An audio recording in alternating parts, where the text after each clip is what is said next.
en la zona, nada más pasar a la frontera con Donetsk, por el sur teníamos dos frentes, ¿no? El de Ugledar y el de Velika Novosilka. Por lo pronto, en Mugledar no hay avances, no hay nuevos intentos de lanzar ofensivas llamativos que lleguen confirmados, porque ahí se produjeron muchas bajas rusas. Sin alcanzar las alturas, sigue siendo un poco suicida lanzar una ofensiva en el llano sin tomar sobre las dachas, sin haber tomado las alturas. Esto suele pasar en muchos puntos del frente, ¿no? Las alturas son clave.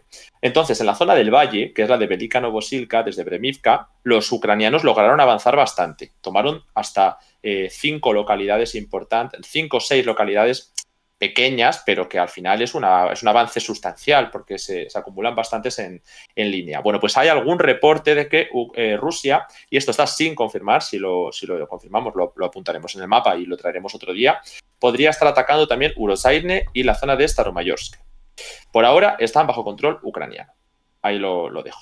Entonces nos vamos un poquito más al este, a la zona de la periferia de Donetsk por el oeste, ¿no? Que es la zona de Marinka, que no sé si la tenemos más o menos localizada en el mapa. Marinka, ¿por qué es importante si llevamos hablando de ella toda la guerra y sigue sin terminar la batalla? Porque es la localidad que lleva 9 años ya en conflicto armado en el frente. Y los últimos reportes, que también estamos pendientes de confirmar, nos hablan, aunque aquí sí que hemos marcado una pequeña línea de avance, de que no solo se habría dado el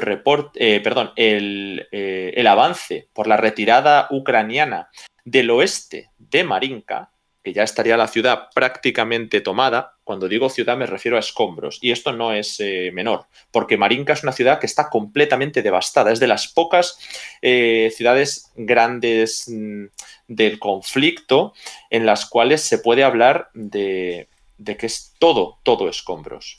En otras se sigue diciendo, bueno, es que hay mucha destrucción, pero de esta se habla completamente como una ciudad destruida. Y por lo tanto, el objetivo no es tomar la ciudad. El objetivo no es tomar una localidad con mucha población. Por supuesto que no. Después de 8 o 9 años de conflicto, Marinka es un símbolo, hay unos memoriales, además es un punto donde se han establecido muchas defensas, se han destinado muchísimos recursos, y además sirve para avanzar la línea de periferia del sur de la ciudad de Donetsk, que es la capital, y es que la capital del Oblast de Donetsk sigue siendo atacada. Y eso es relevante si Rusia quiere consolidar su presencia en esta zona. Todavía, aunque ya se han dicho en alguna ocasión que los últimos avances de Rusia en Marinka se habían consolidado, parece que hay algo de presencia ucraniana en la zona de las afueras, en la zona occidental de Marinka. Pero desde luego se han producido los avances más rápidos, y eso que han sido lentísimos, de prácticamente todo el conflicto en Marinka. Porque en lugar de ir avanzando cuadra a cuadra, ¿no? O manzana a manzana, según el país del que nos escuchéis, se han avanzado 4 o 5 calles de golpe, con esa salida de los ucranianos de la zona occidental. Y además, esto que os decía de los reportes, parece que Rusia también habría presionado por el campo al sureste de Novomijailivka, que para los que no la conozcáis es una localidad que está justo al sur de Marinka. De modo que se intenta mover todo el frente un poquito más a la zona occidental. No sé si tenemos alguna pregunta. Sí, nos pregunta Ece que de qué sirve en este contexto tomar una ciudad que está reducida a polvo, si es simplemente avanzar terreno. Tenemos alguna pregunta más también. No, porque el tema no es pensar que es un escenario de posiciones, una guerra de posiciones, no es tomar una ciudad y conservar la ciudad, porque en este caso esta ciudad no vale nada. El tema es no solo lo simbólico, que eso por supuesto para Ucrania es súper importante y dañaría bastante, pero lo importante de esta toma es que es donde están situadas las defensas y donde se sitúen las posiciones de ataque contra Donetsk. Es decir, muchas de las tomas, por ejemplo la de Avdiivka, que ahora vamos con ella, lo clave es que tienes la artillería desde ahí apuntando a Rusia, al control de ocupación ruso, ¿no? Pero a las fuerzas rusas. Entonces, tomar Avdiivka o tomar Marinka permite eliminar o echar unos metros más allá, cuanto más se desplace hacia la zona occidental, de la población civil. Y es que puedes evacuar pequeñas poblaciones o pueden salir esas personas, pero Donetsk capital no puede ser evacuada por completo ya. O sea, puedes hacerlo, pero el objetivo no es ese, el objetivo es gobernar Donetsk. De modo que lo que necesita Rusia es expulsar a las defensas tan establecidas de Marinka y a la artillería situada en Pervomaivske y en Avdiivka, que son los dos puntos a las afueras de Donetsk ciudad. Y que la guerra esté en las afueras, en pueblos, pero que no esté en la periferia de la capital del Oblast. Porque si haces eso, es que, por ejemplo, Pervomaivske y Avdiivka, las dos están a nada, están a un tiro de piedra a una localidad del aeropuerto de Donetsk. Entonces, se puede seguir atacando la capital. Por eso es tan importante avanzar en esos puntos, porque tienen 9 años de batalla por Marinka. Y aunque no hay nada, por supuesto, no es ya una ciudad habitable, sería para reconstruir por completo, son posiciones que ya son clave. Y ahora vamos con Avdiivka. Si podemos acercarnos un poquito con el mapa, pues que está justito ahí al norte de Donetsk. Vemos que los dos frentes en Donetsk son al oeste, Marinka, y al norte, Avdiivka. Bueno, pues en Avdiivka sí que tenemos alguna novedad más. ¿Tenemos alguna pregunta más, Ale? No sé si quieres que te la pase al menos Sí, una y vamos acumulando. sí, Si adelante, vamos quieres. con ella. Vale, porque nos preguntan. Hay otras, pero las que no voy a pasarle ahora a Ale, se las paso en la siguiente pausa, ¿vale? Así seguimos avanzando. Lo que sí que nos preguntan es si esto que estamos viendo sería la hipotética ofensiva rusa de invierno o simplemente una suerte de preofensiva. Sí, y además nos hacen también una pregunta relacionada, te paso las dos, que dicen, ¿están en una ofensiva o solo probando para ver dónde pueden atacar? ¿Hay alguna concentración de tropas? Bueno, sobre si es la ofensiva es algo que no vamos a poder saberlo porque no conocemos los planes de Rusia. Esto es lo mismo que pasaba en Ucrania. Se decía, esta es la ofensiva, y decían que no. Hasta que al final tuvieron que decir, vale, sí, esto era la ofensiva, porque no tenían la capacidad para luego desarrollar más. Depende un poco de no crear expectativas. Rusia ahora mismo no está lanzando una gran ofensiva, no lo está lanzando, pero sí que tiene la iniciativa, que eso ya es algo importante.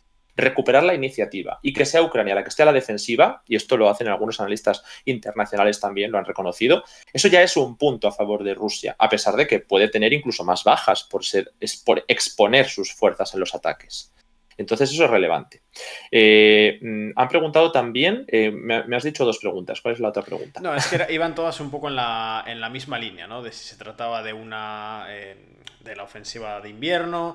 Nos preguntan también si simplemente estaban probando para ver dónde podían atacar, que también es un poco en la línea de que no podríamos mucho más que especular. Y también esta sí que es una pregunta un poquito más concreta, también de la misma persona, de Gaofsa, que dice si hay alguna concentración de tropas que conozcamos. Sí, no, y además entiendo lo de probar para ver dónde pueden romper, porque eso es una de las cosas que más hemos dicho. No se trata solo de tener la iniciativa, que es lo que he explicado antes. Se trata de tener la iniciativa y ahora que se supone que has conseguido establecer líneas defensivas sólidas, presionar para ver en qué punto has desgastado tanto a los ucranianos, porque si presionas en todos los frentes, obligas a distribuir recursos y si de verdad ha conseguido eliminar tanto a los ucranianos en distintos frentes, que habría que ver si es así, entonces podrías intentar romper alguna de las líneas. Y ahí reforzar. Eso se supone que es lo que está ocurriendo. Vamos a ver si de verdad lo consiguen, porque en Avdiivka, que es donde estamos ahora mismo viendo con el mapa, sí parece que está habiendo avances pues nuevos. Nuevos me refiero, por ejemplo, al norte. Al norte estamos viendo un triple eje. El primero, por el norte de esta zona, la de Krasnohorivka, para ampliar la zona de control en el ferrocarril. Hacia el oeste, hacia Stepove, que es un pueblo muy pequeño, es decir, apenas hay unas decenas de casas, pero que no habían conseguido entrar y que es clave porque está al otro lado del ferrocarril y les ofrecería una posición al oeste del ferrocarril, cortar la vía definitivamente y entrar a la zona de pueblos, ahora que está todo nevado y bueno, esperar a que se pueda congelar y se pueda atravesar, porque en la época de barro era muy complicado atravesar los campos de esta zona, pero Stepove puede ser una zona importante, aunque sea muy insignificante en cuanto a población, ¿no? Y también hacia el sur, porque no solo se han tomado algunas alturas y algunas zonas al norte de la ciudad, es que ya se ha entrado en la zona de algunas dachas y de la planta, la Avdiivsky Coke Plant, ¿no? Que es una de las que se encuentra al norte. Estos avances son nuevos. Estos avances los tenemos que actualizar, pero son nuevos. Se está dando un pequeño avance sobre la zona industrial del norte de Avdiivka.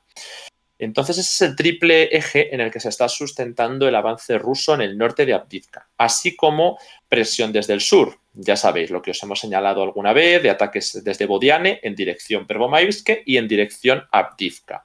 Y por último, también en la zona del frente desde el sur, que de nuevo, ¿por qué es relevante? Porque este frente, el del sur, también es un frente de hace 8 años. Es un frente que no se había movido hasta que veis esos 2 manchas de color amarillo en 8 años. Es importante, por lo tanto.